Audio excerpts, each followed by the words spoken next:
Students ज़रा सोचिए कि आप दिन रात पढ़ाई करके बहुत ज़्यादा मेहनत करके अपने एग्ज़ाम्स की तैयारी कर रहे हैं, लेकिन अगर आपके एग्ज़ामिनेशन में उतना अच्छा नंबर ना आए या आपका रिज़ल्ट बिल्कुल बेकार बने तो आपको कैसा लगेगा?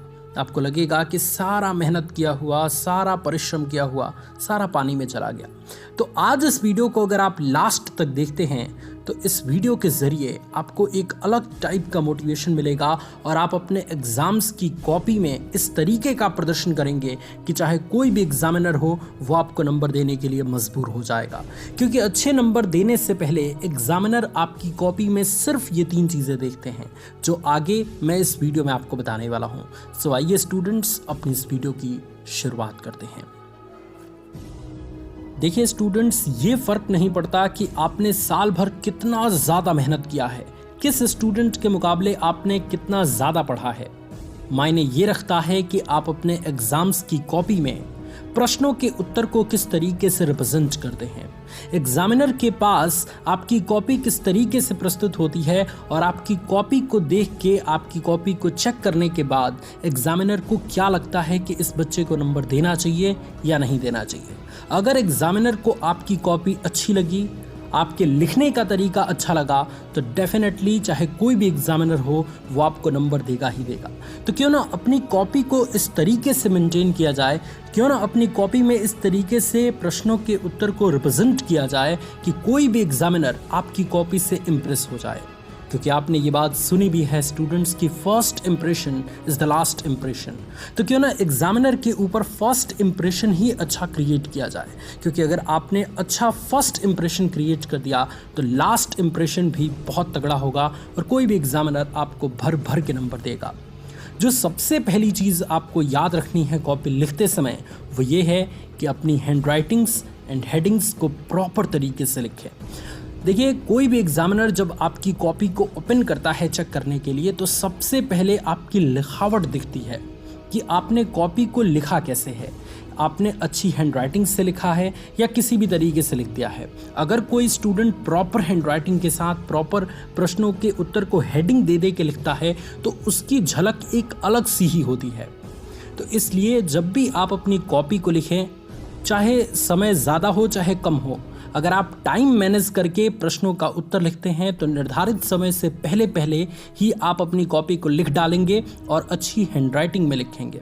तो इसलिए पूरी कॉपी में अपनी एक जैसी हैंडराइटिंग लिखें, अच्छी हैंडराइटिंग लिखें, ऐसी हैंडराइटिंग लिखें कि किसी भी एग्जामिनर को अच्छे से समझ आ जाए। और जिस भी प्रश्न का उत्तर लिख रहे हैं उसकी हेडिंग अच्छे तरीके से और ब्लैक पेन से लिखें ताकि हेडिंग अलग ही दिखे और उस हेडिंग को पढ़ के एग्जामिनर ये समझ पाए कि जब इस प्रश्न का हेडिंग अच्छा है तो इसमें लिखे गए उत्तर भी बहुत अच्छे होंगे। तो ये एक स्मार्ट तरीका है कॉपी को लिखने का।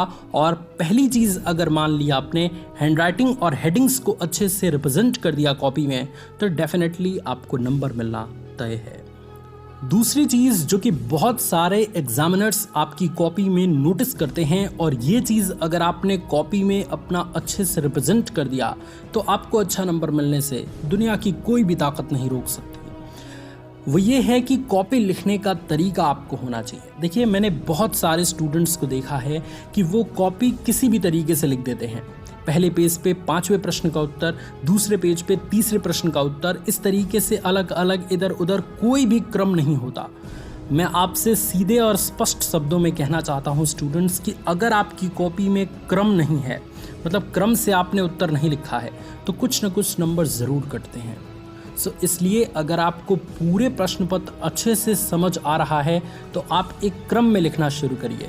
या तो आप पहले नंबर प्रश्न से स्टार्ट करिए और लास्ट नंबर प्रश्न तक एकदम लाइन से उसका उत्तर लिखते जाइए, या लास्ट से शुरुआत करिए और पहले नंबर तक आते जाइए। ये एक क्रम जो आप क्रम करके कॉपी में लिखेंगे, प्रश्न नंबर फर्स्ट का उत्तर पहले पेज पे, दूसरे का दूसरे पेज पे, तीसरे का तीसरे पेज पे, तो इस तरीके से एग्जामिनर को कॉपी जांचने में काफ़ी आसानी होगी और वो आपको अच्छे से नंबर देगा। लेकिन ऐसा भी कहा जाता है स्टूडेंट्स कि देखिए, जिस प्रश्न का उत्तर आपको सबसे पहले आए वो प्रश्न का उत्तर आप सबसे पहले पेज पे लिखें। ये बात बिल्कुल सही है, ये मैं भी मानता हूँ। लेकिन अगर आपको पूरा प्रश्न पत्र आ रहा है तो आप एक क्रम मेंटेन करके और उसका आंसर लिखें। और अगर आपको पूरा प्रश्न पत्र नहीं आ रहा है तो जो प्रश्न सबसे पहले आ रहा है उसको सबसे पहले पेज पे लिखें, उसके बाद दूसरे पेज पे दूसरे प्रश्न का उत्तर लिखें जो आपको आ रहा है। तो इस तरीके से भी आपको अच्छा नंबर मिलता है, क्योंकि देखिए जब आप किसी भी काम को क्रम से करते हैं, एक सही पैटर्न के साथ करते हैं, तो वो काम सबसे अच्छा होता है और उस काम को मतलब सभी लोग प्रशंसा करते हैं। जैसे मैं आपको इस चीज़ को एक एग्जाम्पल से समझाता हूँ।